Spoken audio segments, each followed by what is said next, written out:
కాంగ్రెస్ పాలనలో అంగన్వాడీ టీచర్లు ఆయాలు ఆగమాగమవుతున్నారు. 2 నెలలుగా వేతనాలు నిలిచిపోవడంతో విలవిల్లాడిపోతున్నారు.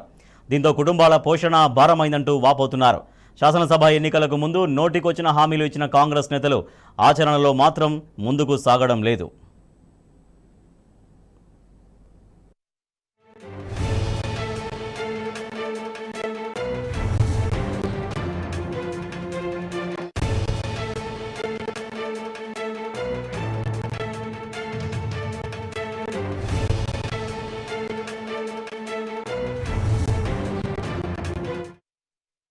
గ్రామాలు పట్టణాలు అనే తేడా లేకుండా గర్భిణీలు, బాలింతలు, చిన్నారులకు పౌష్టికాహారం అందించడంలో అంగన్వాడీ టీచర్లు, ఆయాలది కీలక పాత్ర.